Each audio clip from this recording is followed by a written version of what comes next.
కామారెడ్డి జిల్లా దోమకొండ మండలం అంచనూరు గ్రామ సర్పంచ్ అభ్యర్థిగా నామినేషన్ చేసిన గిరిగంటి నరేష్ మాట్లాడుతూ తాము గెలిస్తే సమస్యలు అన్నింటినీ ప్రభుత్వం దృష్టికి తీసుకువెళ్లి మాజీ శాసనసభ్యులు షబీర్ అలీతో మాట్లాడి అభివృద్ధి చేస్తామని అన్నారు.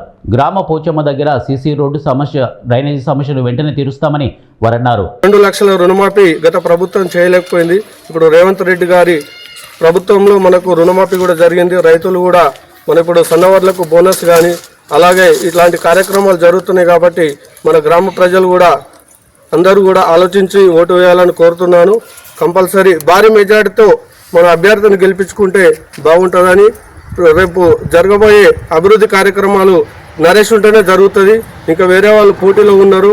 ప్రభుత్వంలో లేని వారికి ఓటేసి మన ఈ పీరియడ్ను వృధా చేసుకోకుండా ఆలోచించి గమనించి ఓటేసి ఉంగరం గుర్తుపైన ఓటేసి భారీ మెజార్టీతో గిరిగంటి నరేష్ గారిని గెలిపించాలని కోరుతున్నాను. ఇతను వెనుక మాజీ ఎంపీటీసీ, మాజీ సర్పంచ్ దోర్నాల లక్ష్మయ్య అనుభవజ్ఞుడు ఉన్నాడు. మేము కూడా గతంలో ఎంపీటీసీ చేసిన, సర్పంచ్ చేసిన, మన గ్రామ ప్రజలు నాకు అవకాశం కల్పించారు. మళ్ళీ అలాగే మేమిద్దరము వెనుకుండి ఈ గ్రామాన్ని అభివృద్ధి దిశలో తీసుకుపోవడానికి మేము సహకారాలు చేస్తాము. అలాగే మన షబీర్ సాబ్ మాకు మాట ఇచ్చిండు, మన అంచనూరు గ్రామానికి ఏది అవసరం.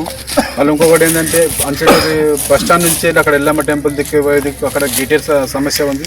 దాన్ని కూడా గవర్నమెంట్తో మాట్లాడి దాన్ని కూడా చేపిస్తామని చెప్పేసి చెప్తున్నాము. మళ్ళీ ఇంకోటి అంబాపేట రూట్లో కూడా డ్రైనేజ్ ప్రాబ్లం ఉంది, దాన్ని కూడా చేపిస్తాము.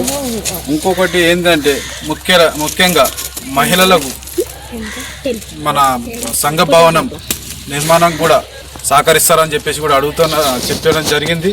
దాన్ని కూడా చేపిస్తాము. ఇంకొకటి ముఖ్యంగా ఏంటంటే ఆశా వర్కర్లకు కూడా సంఘ భవనం కావాలని చెప్పేసి కూడా వాళ్ళు అడగడం జరిగింది. దాన్ని కూడా ఇంతకుముందుకు మన ప్రియతమ నాయకుడు షబీర్ అలీ గారు దృష్టికి తీసుకెళ్ళడం జరిగింది.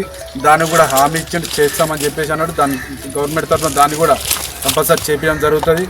ఇంకొకటి మన కచేరు, ముఖ్యంగా కచేరు కూడా దానికి కూడా మేము రిపోర్ట్ అనేది ఇవ్వడం జరిగింది గవర్నమెంట్కు. దానికి కూడా చేపిస్తామని చెప్పేసి చెప్పారు గవర్నమెంట్ తరఫున మన మొహమ్మద్ షబీర్ అలీ గారు.